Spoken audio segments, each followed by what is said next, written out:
11 सितंबर 2008 के दिन air India flight 101 new Delhi के इंदिरा गांधी इंटरनेशनल एयरपोर्ट से न्यूयॉर्क के जॉन एफ कैनेडी एयरपोर्ट तक का सफर पोलर रूट से होते हुए करने वाली थी और इसके रास्ते में पाकिस्तान, रशिया, फिनलैंड, ग्रीनलैंड और कनाडा जैसे देश आने वाले थे, जो कि दिल्ली से कुल मिलाकर अगले 15 घंटों में 12,000 किलोमीटर का लंबा सफर तय करना था। इस फ्लाइट में टूरिस्ट से लेकर स्टूडेंट्स तक 342 पैसेंजर्स में सवार थे। अब वैसे तो एक फ्लाइट उड़ाने के लिए 2 पायलट्स की जरूरत होती है, लेकिन लंबे सफर की वजह से सफर में 2 सपोर्टिंग पायलट्स को भी साथ लिया गया था। जहाज की कमान 49 वर्षीय कमांडर रुस्तम पालिया के हाथ में थी, जिन्हें 3500 फ्लाइंग एवर्स का एक्सपीरियंस था। कॉकपिट में उनके साथ कैप्टन विकास, कैप्टन सुशांत सिंह और कैप्टन टी.एस. भट्टी मौजूद थे। अब सभी पैसेंजर फ्लाइट में ऑन बोर्ड हो चुके थे और करीब 1 घंटा लेट होने के बाद ये फ्लाइट रात के करीब 3 बजे इंदिरा गांधी इंटरनेशनल एयरपोर्ट से टेक ऑफ कर लेती है, जिसके 40 मिनट बाद प्लेन एयर स्पेस में 30,000 फीट की ऊंचाई पर था।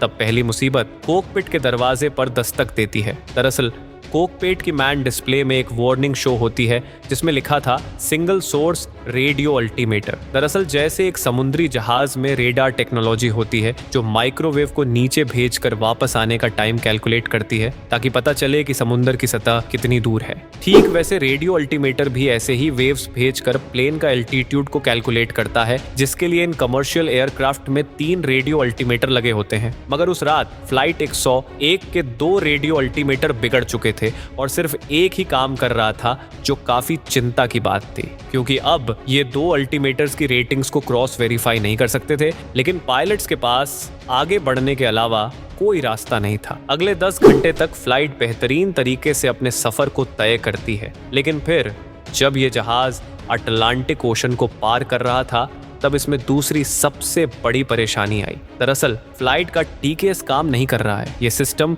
रडार टेक्नोलॉजी की मदद से अपने आसपास मौजूद एयरप्लेन को ट्रैक करता है ताकि कभी 2 फ्लाइट्स में मिड एयर कोलिशन ना हो। पायलट्स को ये फिक्र थी कि प्लेन में कोई बड़ा फॉल्ट तो नहीं है। शायद इसी वजह से सभी सिस्टम एक के बाद एक खराब हो रहा है, लेकिन कॉकपिट में बैठकर इसका पता लगाना नामुमकिन था। आखिर 3 घंटों के बाद ये फ्लाइट न्यूयॉर्क के एयर स्पेस में एंटर हो जाती है।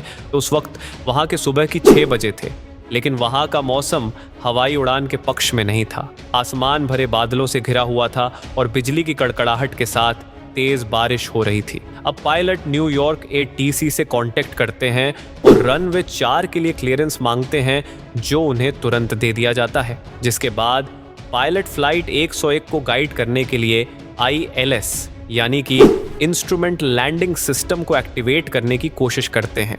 तभी उन्हें पता चलता है कि यह सिस्टम भी फेल हो चुका है। अब चारों पायलट्स के पसीने छूटने लगे थे, क्योंकि ILS लैंडिंग के लिए काफ़ी इंपॉर्टेंट होता है। ये रनवे से निकलने वाले सोशल रेडियो सिग्नल्स को ट्रैक करके पायलट को एल्टीट्यूड और डायरेक्शन जैसी इंपॉर्टेंट जानकारियां देता है, ताकि लो विजिबिलिटी में भी सेफ लैंडिंग की जा सके। लेकिन पायलट्स के पास आगे बढ़ने के अलावा कोई भी रास्ता नहीं था। अगले 10 घंटे तक फ्लाइट बेहतरीन तरीके से अपने सफर को तय करती है, लेकिन फिर जब ये जहाज अटलांटिक ओशन को पार कर रहा था तब इसमें दूसरी सबसे बड़ी परेशानी आई। ऐसे में पायलट एलनीव और विनेट सिस्टम की मदद से मैन्युअल लैंडिंग करने का डिसीजन लेते हैं, जो कि GPS की मदद से लैंडिंग करने में मदद करता है। लेकिन इसकी एक्यूरेसी ILS के मुकाबले काफी कम होती है, इसलिए पायलट्स को अपनी आंखों से रनवे देखना काफी जरूरी होता है। रनवे के पास पहुंचते ही पायलट लैंडिंग गियर इनिशिएट करते हैं, मगर तभी स्क्रीन पर एक और इमरजेंसी अलार्म बजता है, जिसमें लिखा था कि लैंडिंग गियर ठीक से नहीं खुल पा रहा है,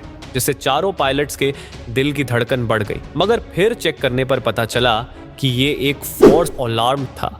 लेकिन इस हड़बड़ी में पायलट प्लेन को रनवे से अलाइन करने में फेल हो जाते हैं, जिस वजह से उन्हें एंड मूवमेंट पर लैंडिंग अबाउट करके फिर एक चक्कर लगाने के लिए जाना पड़ता है।